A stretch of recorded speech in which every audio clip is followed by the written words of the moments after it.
तो क्या हाल चाल दोस्तों, सब बढ़िया। आज का जो हमारा टॉपिक होगा वो होगा क्लास 12th का ह्यूमन रिप्रोडक्शन का एक बहुत ही धमाकेदार टॉपिक का नाम है गैमेटोजेनेसिस। तो सबसे पहले हमारे मन में आएगा कि मैम गैमेटोजेनेसिस है क्या। तो हम लोग इसको तोड़ तोड़ के पढ़ेंगे बेटा कि इस हर एक टर्म का मतलब क्या है।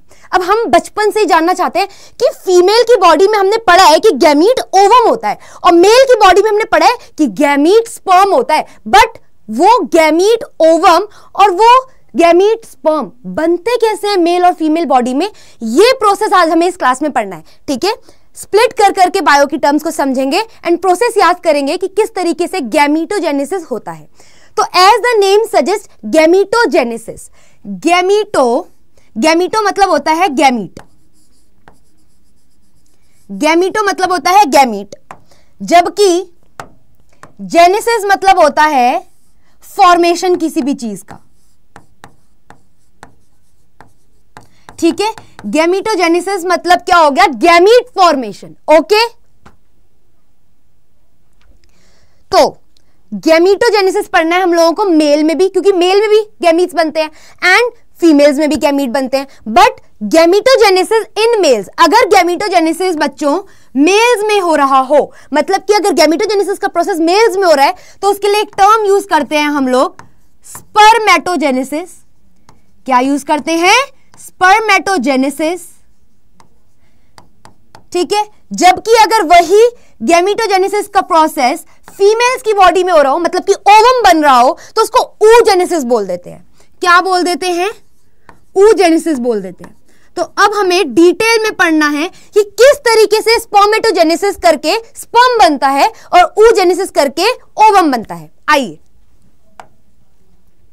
ओके, तो एक बार वापस से जान लेते हैं। स्पर्मेटोजेनेसिस में स्पर्मेटो टर्म आया है स्पर्म से, जिसका दूसरा नाम होता है स्पर्मेटोजोआ। स्पर्मेटोजोआ ये क्या है, हम लोगों का मेल गैमीट है। बट ये मेल गैमीट बनता कैसे है वो हम लोगों को जानना है। ठीक है, तो ये स्पर्मेटोजेनेसिस कैसे हुआ। अब होता क्या है, जैसे ही हमारा बच्चा जो है, मेल जो है, वो जैसे ही प्यूबर्टी हिट करता है, ठीक है, 12 से 13 साल की जैसे ही एज हिट होती है, तो उसके दिमाग में, ब्रेन में क्या होता है, हाइपोथैलेमस एक सिक्रीशन सिक्रीट करता है, हार्मोन जिसे कहते हैं। तो ये जो तुम्हारा ब्रेन है लड़कों का, जैसे ही तुम प्यूबर्टी हिट करते हो, प्यूबर्टी हो गई हिट, ठीक है, प्यूबर्टी आई तुम्हारी, मतलब कि मैम क्या, प्यूबर्टी मतलब आपकी 12 से जो 13 साल वाली उम्र होती है, जैसे ही वो हिट की, तो आपके दिमाग में, आपका जो ब्रेन है, वहां पे हाइपोथैलेमस नाम का एक स्ट्रक्चर होता है, जो कि क्या करता है, ब्रेन में हाइपोथैलेमस क्या करता है, एक हार्मोन रिलीज कराता है जिसका नाम है GnRH। GnRH का मतलब होता है गोनाडोट्रोफिन रिलीजिंग हार्मोन। ठीक है, साथ साथ फुल फॉर्म भी देखेंगे, gonadotrophin releasing hormone, releasing hormone.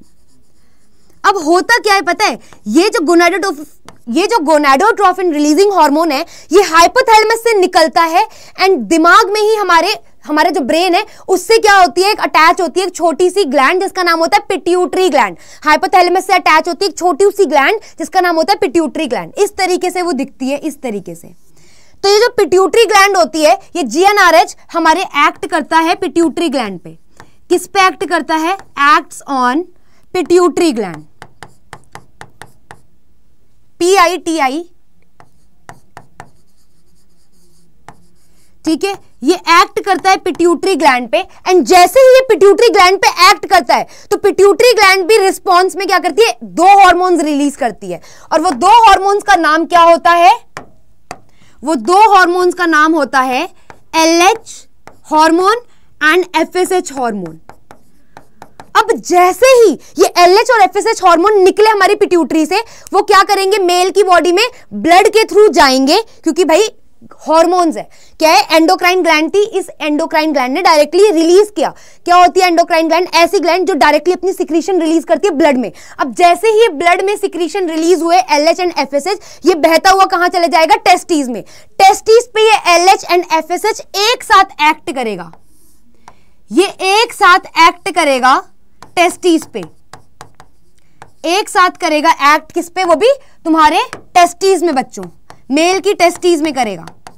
And जैसे ही ये दोनों hormone, specifically LH hormone testes पे काम करता है, क्या होता है, स्पर्मेटोजेनेसिस का प्रोसेस शुरू हो जाता है।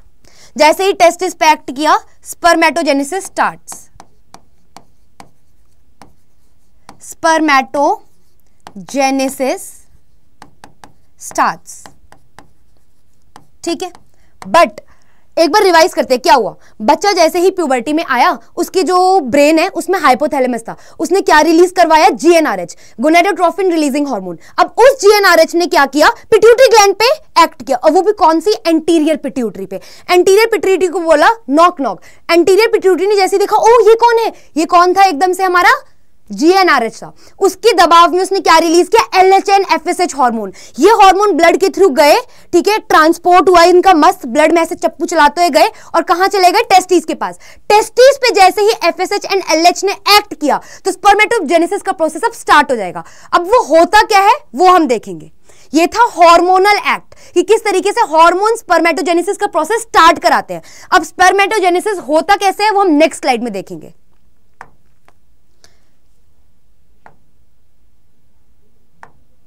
देखो, तुम मेल्स की बॉडी में बेटा, तुम जो मेल्स होते हैं, मेल्स की बॉडी में होता क्या है, टेस्टीज होती है, ठीक है।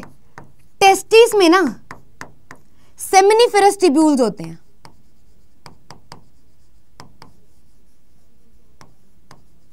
सेमिनिफेरस ट्यूब्यूल होते हैं, ठीक है। उन सेमिनिफेरस ट्यूब्यूल पे ये एफएसएच एंड एलएच वर्क करता है। ये एफएसएच एंड एलएच ने वर्क किया एंड स्पर्मेटोजेनेसिस करवाया। अब होता क्या है, सेमिनिफेरस ट्यूब्यूल के अंदर एक स्पेशल टाइप के सेल्स प्रेजेंट होते हैं। ये मान लो सेक्शन है, मैंने तुम लोगों की टेस्टीज ली एंड कट किया। अब तुम सोचो, अगर जैसे ये पेन है, मैं इस पेन को कट करूंगी, वैसे ये पेन तुम्हें ऐसे लॉन्ग दिख रहा है, बट मैं अगर इस पेन को कट कर दूं तो तुम्हें ये सर्कुलर फॉर्म में दिखेगा। अब वो सर्कुलर फॉर्म में दिखेगा तुम लोगों को। ऐसे ही मान लो मैंने टेस्टीज लिए एंड मैंने कट किए, उस कट सेक्शन में ये है एक सेमिनिफेरस ट्यूब्यूल का पार्ट। अब इस सेमिनिफेरस ट्यूब्यूल में क्या है ना, यहाँ पे इस तरीके से लेडिक सेल्स प्रेजेंट होते हैं, इस तरीके से, ये है लेडिक सेल। इनके बीच में यहां पे इस तरीके से प्रेजेंट होते हैं एक स्पेशल टाइप के सेल, जिनका नाम होता है स्पर्मेटोगोनियम। स्पर्मेटोगोनियम, ठीक है। स्पर्मेटोगोनियम क्या करता है, यही वो सेल है जो कि क्या बनाएगा, आगे जाके मेल गैमीट बनाएगा, जिसे स्पर्म बोलते हैं। तो ये जो स्पर्मेटोगोनियम है ये 2n है। 2n का मतलब होता है डिप्लॉयड, मतलब कि इसमें 2 सेट्स ऑफ क्रोमोसोम्स हैं, ठीक है। अब ये जो स्पर्मेटोगोनियम है, ये सबसे पहले अपना नंबर इंक्रीज होता है इसका। तो इसमें होती है एक प्रोसेस जिसका नाम है माइटोसिस। माइटोसिस से क्या होता है, एक सेल जो है वो 2 में डिवाइड होगा, फिर इसमें अगर और माइटोसिस होगा वो और अपना नंबर इंक्रीज करता जाएगा।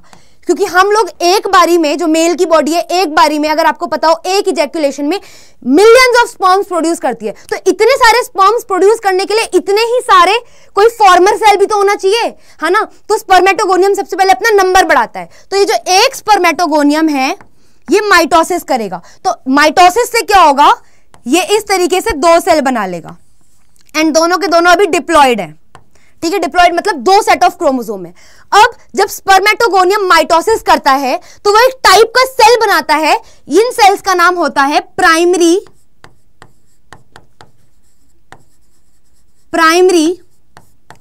स्पर्मेटोसाइट। Primary spermatocyte. अब क्या है, प्राइमरी स्पर्मेटोसाइट में प्राइमरी स्पर्मेटोसाइट में मियोसिस 1 हो जाएगा। माइटोसिस हो गया, माइटोसिस से क्या बनता है, माइटोसिस से बना प्राइमरी स्पर्मेटोसाइट। फिर इसमें क्या हुआ, फिर इसमें हो गया मियोसिस 1। अब जैसे ही मियोसिस 1 होगा तो क्या होगा, ये जो एक सेल था, अभी एक की बात करेंगे, 1 से 2 बने, अब उस एक की बात करेंगे। ये जो प्राइमरी स्पर्मेटोसाइट में जैसे ही मियोसिस 1 हो जाता है तो ये हैप्लॉइड हो जाता है। हैप्लॉइड मतलब अब हाफ सेट ऑफ क्रोमोसोम्स रह गए, क्योंकि तुमने सुना है ना गैमीट हैप्लॉइड होते हैं, हाफ सेट ऑफ क्रोमोसोम मम्मा से आते हैं गैमीट कॉल्ड ओवम के through, half set of chromosome पापा से आते हैं स्पर्म के थ्रू। तो जो स्पर्म और जो ओवम बनता है वो तो हैप्लॉइड होते हैं। तो वो किसकी वजह से हैप्लॉइड बन पाते हैं? Because of meiosis 1 and meiosis 2। तो अब जब मियोसिस 1 हुआ तो ये 2n से n हो गया, हाफ सेट ऑफ क्रोमोसोम आ गए, एंड इस बेहतरीन सेल को हम लोग बोलते हैं सेकेंडरी स्पर्मेटोसाइट। अब सेकेंडरी स्पर्मेटोसाइट में मियोसिस 2 हो जाता है, और जैसे ही उसमें मियोसिस 2 हो गया ना, उससे बन जाएगा स्पर्मेटिड। जैसे ही इसमें मियोसिस 2 हो जाता है तो सेकेंडरी स्पर्मेटोसाइट किसमें कन्वर्ट हो जाता है? एक प्यारे से सेल में जिसका नाम होता है स्पर्माटिड। ठीक है, बट अभी कंफ्यूजन नहीं लेना है बिल्कुल भी, स्पर्मेटिड एंड स्पर्मेटोजोआ अलग होते हैं। अभी एक स्ट्रक्चर बना है जिसका नाम है स्पर्मेटिड। ठीक है, अब जब सेकेंडरी देखो ये जो सेकेंडरी स्पर्मेटोसाइट था, जैसे ही इसमें मियोसिस 2 हुआ, अब ये एक से ना पता है क्या करेगा? 4 सेल बनाएगा। उन सेल्स का जो नाम है, और वो चारों हैप्लॉइड होते हैं, उन सेल का नाम होता है स्पर्मेटिड। ठीक है, अब क्या होगा? स्पर्मेटिड कहेगा मैं तो स्पर्मेटोजोआ लग ही नहीं रहा और सारी डिविजन्स हो चुकी है, अब मैं स्पर्म में कैसे कन्वर्ट हूं? तो होगा क्या? थोड़ी सी इसमें ट्रांसफॉर्मेशन होगी, और ट्रांसफॉर्मेशन में क्या होगा? कुछ चमत्कार हो जाएगा। इन्हीं स्पर्मेटिड में इस ट्रांसफॉर्मेशन के दौरान, इन्हीं स्पर्मेटिड में ट्रांसफॉर्मेशन के दौरान इनकी पूंछें निकल आती है इस तरीके से, और ये कन्वर्ट हो गए आपके स्पर्मेटोजोआ में, स्पर्मेटोजोआ में कन्वर्ट हो गए। ठीक है, अब सुनना, एक बहुत इंपॉर्टेंट बात बोलने जा रही हूं। जो वो प्रोसेस होता है जिससे कि स्पर्मेटिड कन्वर्ट होता है ब्यूटीफुल स्ट्रक्चर कॉल्ड स्पर्मेटोजोआ और स्पर्म, इस प्रोसेस का नाम, जिसमें स्पर्मेटिड कन्वर्ट हो रहा है स्पर्मेटोजोआ और स्पर्म में, इस प्रोसेस का नाम होता है स्पर्मियोजेनेसिस। क्या होता है? स्पर्मियोजेनेसिस होता है, स्पर्मियोजेनेसिस होता है। इसको चाहे तो रेड कलर के ब्लॉक्स में रख लो ताकि बिल्कुल याद रहे क्या हो रहा है। कुछ भी नहीं हो रहा मैम, इसमें हमारा जो प्यारा सा स्पर्मेटिड था ना मैम, वो स्पर्मेटिड जो है ना, मुबारक हो, हमारे स्पर्म कॉल्ड स्पर्मेटोजोआ में कन्वर्ट हो जाता है। So this process is called as spermiogenesis. अब ये टर्म क्लियर हो गई होगी। ठीक है, अब देखो, अब ये बन गया हमारा स्पर्म इस तरीके से, ये स्पर्म बन गया, सेमिनिफेरस ट्यूब्यूल के ल्यूमेन में आ गया। ल्यूमेन मतलब होता है सेंटर स्पेस। ठीक है, अब एक टर्म समझना, स्पर्मिएशन। स्पर्मिएशन ये तो खत्म हो गया, बन गया तुम लोगों का स्पर्म। ठीक है, स्पर्मेटोजेनेसिस हो गया। अब एक टर्म है स्पर्मिएशन। ये टर्म किस तरीके से अलग है स्पर्मेटोजेनेसिस ये प्रोसेस से और स्पर्मियोजेनेसिस से, वो बताती हूं। अब क्या है, मान लो ये है ल्यूमेन, ये स्पर्म बन गया, मैं स्पर्म हूं। ये स्पर्म का हेड जो है ऐसे फंसा हुआ है सेमिनिफेरस ट्यूब्यूल के इस वाले पार्ट में जहां बाकी सेल्स है। जैसे ही स्पर्मेटिड अपना हेड रिमूव करवा लेता है from the cytoplasm of seminiferous tubule, वो जल्दी से दौड़ता है ताकि वो इजैक्यूलेशन के लिए पीनिस वाले रास्ते में जा सके। इस प्रोसेस को कहते हैं स्पर्मिएशन। जब स्पर्म अपना हेड रिमूव करता है, ठीक है, ये स्पर्म का जो हेड है ना, मान लो यहां पे फंसा हुआ है ये सेमिनिफेरस ट्यूब्यूल के एरिया में, तो जब अपना स्पर्म जो है अपना हेड रिमूव कर लेता है from the cytoplasm of seminiferous tubule, ठीक है, उस प्रोसेस को कहते हैं स्पर्मिएशन। लिख देती हूं कि स्पर्मिएशन क्या होता है। देखो, स्पर्मिएशन, ठीक है, the process of removal of sperms head. Sperm की खोपड़ी जो फंस जाती है ना, जो हेड पार्ट होता है, जब वो रिमूव करते हैं from the cytoplasm of seminiferous tubule ताकि इजैक्यूलेशन के लिए बाहर की तरफ जा सके, इस प्रोसेस को स्पर्मिएशन कहते हैं। The process of removal of sperms head from cytoplasm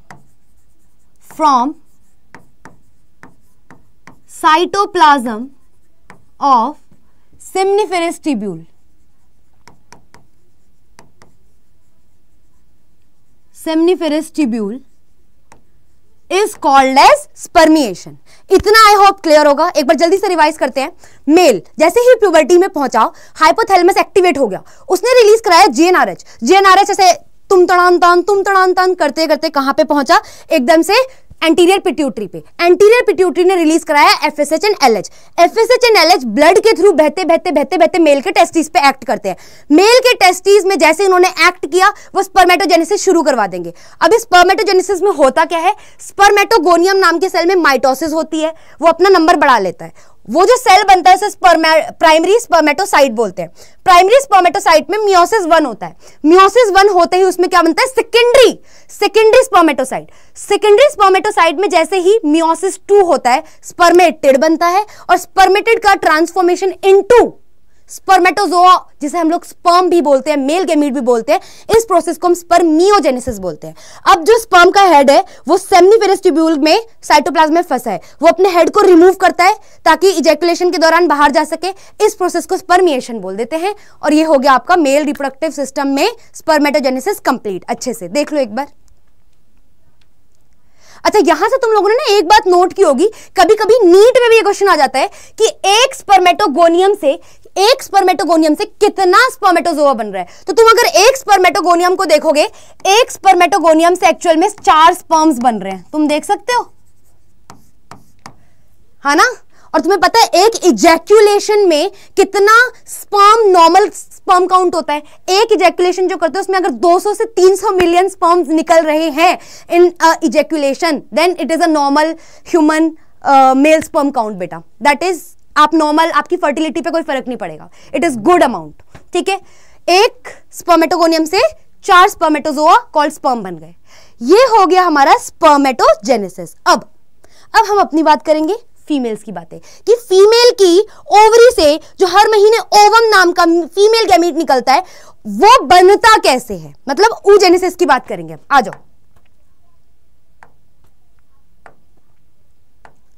okay, देखो oogenesis as the name suggest, oo term आया है बच्चों, ऊ टर्म आया है ओवम से। ठीक है, ऊ वर्ड आया है ओवम से। ठीक है, जेनेसिस मतलब आप लोगों को पता है फॉर्मेशन।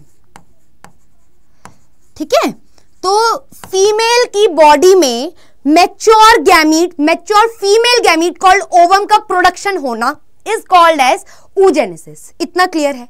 अब हमें देखना है कि भाई oogenesis होता क्या है।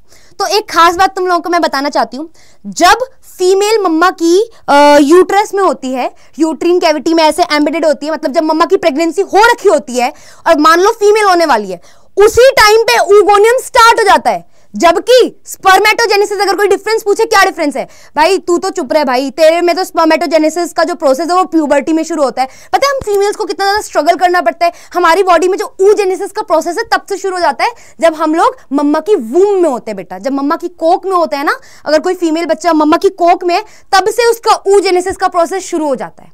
आओ देखते हैं कैसे होता क्या है। अब होता क्या है, कहानी सुनो। जब हम छोटे होते हैं, छोटे भी नहीं कहोगे, जब हम मम्मा के वूम में होते हैं तब हमारी ओवरी में क्या होता है, ये हमारी ओवरी है मान लो। ठीक है, आलमंड शेप ओवरी। इस ओवरी में हो क्या रहा है, इस ओवरी में एक प्यारू सा सेल होता है जिसका नाम होता है oogoneum। क्या होता है, oogoneum होता है सेल का नाम। जब हम लोग बहुत छोटे होते हैं, छोटे भी नहीं, जब पैदा भी नहीं हुए होते हैं, हम अपनी मम्मा के वूम में होते हैं, तो वो मम्मा की जो वूम में होती है फीमेल्स, तब से oogenesis शुरू होता है। तो ये बच्चे की ओवरी है, उस ओवरी में एक स्पेशल टाइप का सेल होता है जिसका नाम होता है oogoneum या oogoneum कह लो। इस oogoneum में होता क्या है, सबसे पहले माइटोटिक डिवीजन होती है। क्या होती है, माइटोटिक डिवीजन होती है।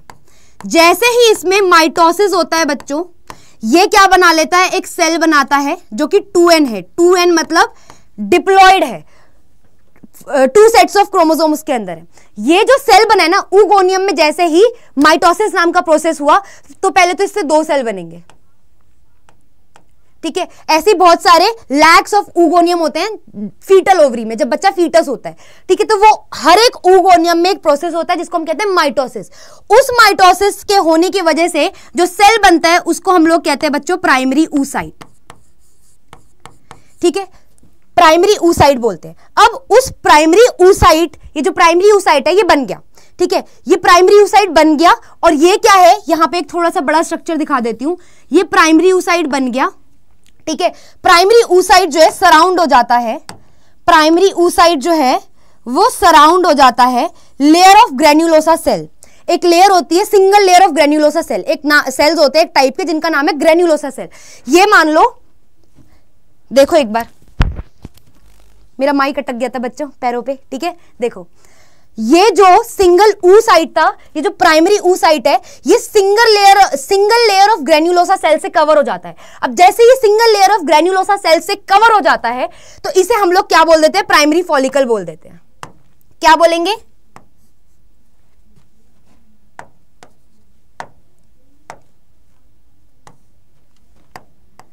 इसे हम लोग प्राइमरी फॉलिकल बोलते हैं। अब होता क्या है पता है, क्या बोला, बच्चे की फीटल ओवरी में क्या हुआ, oogenesis का प्रोसेस स्टार्ट हुआ। होता क्या है, oogoनियम या oocyte नाम का, या आप कह सकते हो oogoनियम नाम का एक सेल होता है, उसमें माइटोसिस शुरू हुआ। जैसे ही माइटोसिस हुआ उसकी वजह से दो सेल बने, ठीक है, ऐसे बहुत सारे oogoनियम के साथ हो रहा होता है, तो जो सेल बनते हैं उनका नाम होता है प्राइमरी oocyte। जो प्राइमरी oocyte होते हैं वो single layer of granulosa cell से कवर हो जाते हैं। ये सिंगल लेयर है ग्रेन्युलोसा सेल की। अब इसका नाम कह दिया हम लोगों ने प्राइमरी फॉलिकल। जब प्राइमरी oocyte के बाहर एक single layer of granulosa cells चढ़ जाता है उसे हम कहते हैं प्राइमरी फॉलिकल। अब इसमें एक प्रोसेस स्टार्ट होता है बच्चों, उस प्रोसेस का नाम है मियोसिस।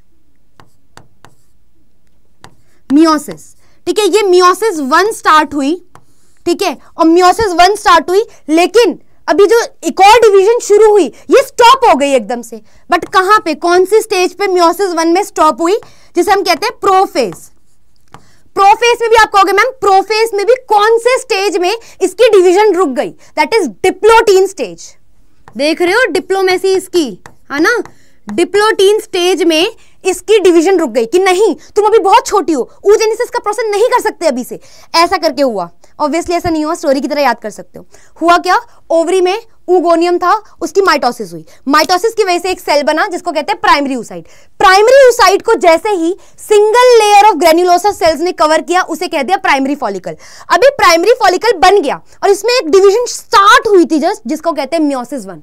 बट मियोसिस 1 जैसे ही स्टार्ट हुई एकदम से क्या हो गया, प्रोफेज 1 में जैसे ही उसने मियोसिस 1 के प्रोफेज स्टेज में एंटर ही किया था कि मैं डिवाइड करूंगा, वैसे ही डिप्लोस्टीन स्टेज में जाके ये डिवीजन रुक गई, क्योंकि oogenesis एकदम से कंप्लीट नहीं कर सकते, फीटस हो अभी आप, ऐसा होता है। ठीक है, अब आपकी बॉडी में जन्म से पहले ही क्या बन चुका है, प्राइमरी फॉलिकल बन चुका है आपकी ओवरी में। प्राइमरी फॉलिकल जन्म से पहले ही आपकी बॉडी में बन चुका है। ठीक है, अब उस टाइम पे ना जब फीटल ओवरी में प्राइमरी फॉलिकल बने होते हैं वो लैक्स में होते हैं। ठीक है, वो लैक्स में होते हैं। अब होता क्या है, नेक्स्ट पेज पे बताती हूं। तो वो लैक्स में बने होते हैं। अब क्या होगा, जब तक बच्चे की डिलीवरी हो गई, बच्चा पैदा हो गया, बच्चा बड़ा हो गया, हमारी गुड़िया जो है वो प्यूबर्टी हिट कर गई। प्यूबर्टी हिट करते टाइम, जन्म के टाइम पे देखो, एम्ब्रियोनिक स्टेज में जब वो थी, एम्ब्रियोनिक स्टेज में जब वो बच्ची थी तो प्राइमरी फॉलिकल बन चुका था। ये क्या है, इसके अंदर प्राइमरी oocyte और सिंगल लेयर है ग्रेन्युलोसा सेल्स की। ये देखो सिंगल लेयर है ग्रेन्युलोसा सेल्स की। तो अभी ये जो है ये है हमारा प्राइमरी फॉलिकल। ये प्राइमरी फॉलिकल फीटल ओवरी में स्टार्टिंग में एम्ब्रियोनिक स्टेज में लैक्स में था, लेकिन जब तक बच्चे की डिलीवरी हुई, बच्चा बड़ा होते मान लो अब उसकी प्यूबर्टी हिट होने का टाइम आ गया है, हमारी बच्ची बड़ी हो चुकी है और प्यूबर्टी हिट हो गई है उस बच्चे की। इस टाइम पे क्या होता है बेटू, इस टाइम पे ये जो लाख में जो प्राइमरी फॉलिकल का नंबर था ये बहुत कम हो जाता है। काफी सारे प्राइमरी फॉलिकल डिस्ट्रॉय हो जाते हैं, डैमेज हो जाते हैं, और कितने रह जाते हैं, 50 to 80,000 प्राइमरी फॉलिकल्स रह जाते हैं। कुछ थाउजेंड्स ऑफ प्राइमरी फॉलिकल्स रह जाते हैं केवल। अब होगा क्या, इस स्टेज को क्या बोलेंगे, जब प्राइमरी फॉलिकल लाखों से होकर के उसका डैमेज होकर कुछ थाउजेंड्स में रह गया है, इसको कहते हैं फॉलिकुलर एट्रेशिया। क्या बोलते हैं इसको, फॉलिकुलर एट्रेशिया बोलते हैं बच्चों इसे। ठीक है, जब बहुत ज्यादा डीजनरेट हो जाती है प्राइमरी फॉलिकल्स, लाखों से उसका नंबर गिर के थाउजेंड्स में आ जाता है, उसे कहते हैं हम लोग फॉलिकुलर एट्रेशिया।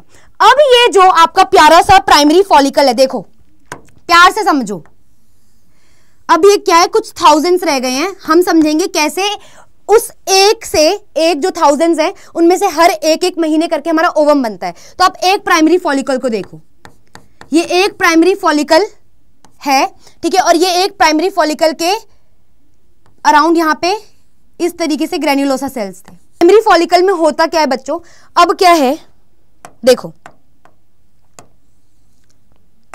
अब देखो ये क्या है ना, ये प्राइमरी फॉलिकल है।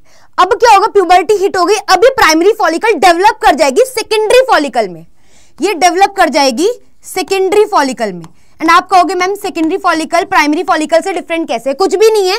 अगर प्राइमरी oocyte जो इसके अंदर प्रेजेंट था, अगर ये primary oocyte multiple layer of granulosa cells से कवर हो जाए, यहां सिंगल लेयर थी, अगर मल्टीपल लेयर ऑफ ग्रेन्युलोसा से कवर हो जाए और उसके बाहर एक और लेयर आ जाए, थीका लेयर, थीका सेल्स से बनी हुई है थीका लेयर, इस तरीके से थीका लेयर आ गई, ठीक है। तो अब ये जो बना है ये बन गया आप लोगों का सेकेंडरी फॉलिकल, ठीक है, ये बन गया सेकेंडरी फॉलिकल।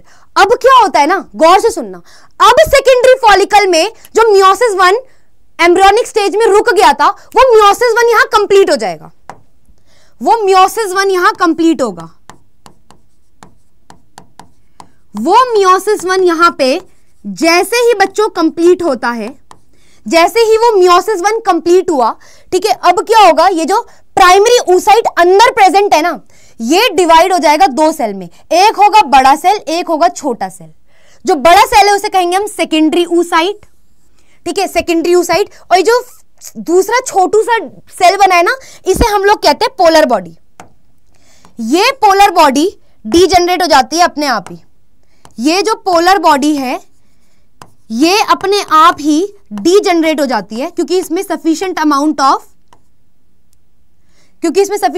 साइटोप्लाज्म नहीं होता, तो ये सर्वाइव नहीं करता है, मर जाता है, डीजेनरेट होता है।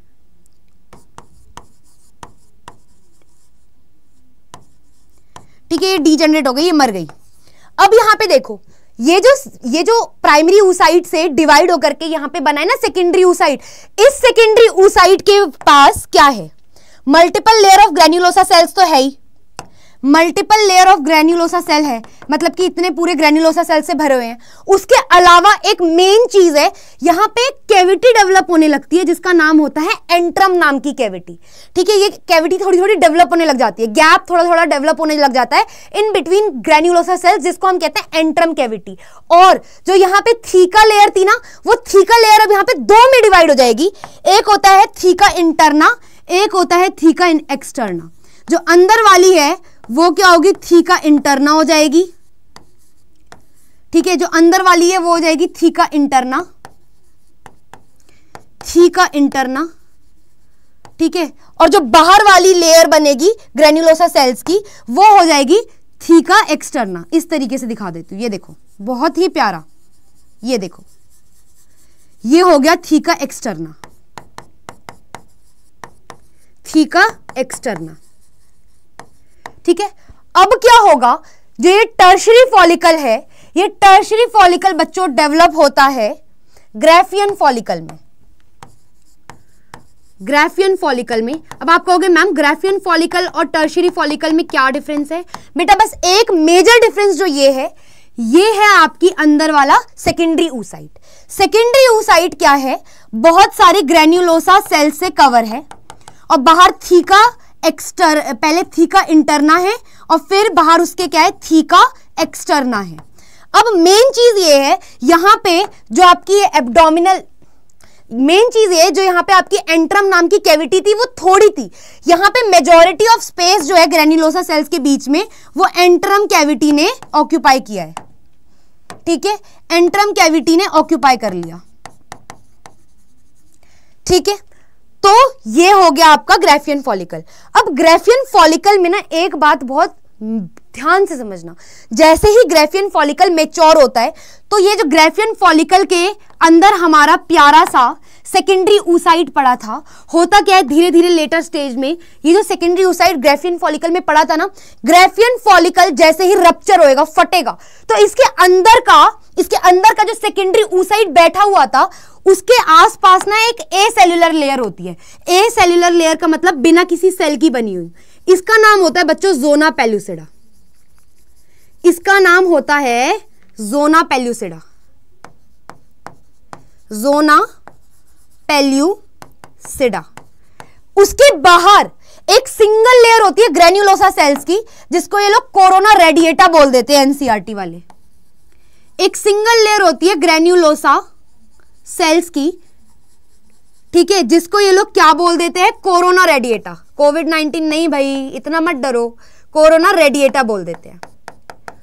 और ये पूरा जो ब्यूटीफुल स्ट्रक्चर दिख रहा है, जैसे ही ग्राफियन फॉलिकल मैच्योर हुआ भाई ये फटा, लिटरली ये फटा, और इससे क्या निकला, ये जो सेकेंडरी oocyte था इसके बाहर ना कुछ और भी लेयर्स प्रेजेंट थी, वो पूरी की पूरी एक साथ निकल आई। कौन कौन सी, एक तो था सेकेंडरी oocyte, ये तो सेकेंडरी oocyte है। सेकेंडरी oocyte एक acellular membrane, non cellular membrane से कवर्ड है, जिसका नाम है ज़ोना पेल्यूसिडा। उसके बाहर एक single layer of granulosa cell, जिसका नाम है कोरोना रेडिएटा। इस पूरे स्ट्रक्चर को हम लोग क्या बोलते हैं, ये पूरा स्ट्रक्चर एनसीईआरटी से ऊटेड बोल देता है। क्या बोल देता है, ऊटेड,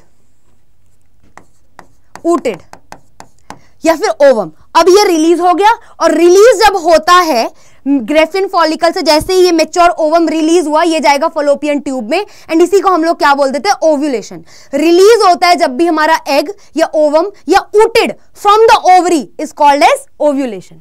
उसको हम क्या बोलते हैं, ओव्यूलेशन बोल देते हैं। ठीक है, आगे समझ देख लो एक बार,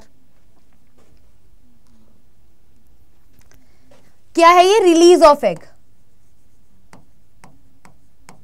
रिलीज ऑफ एग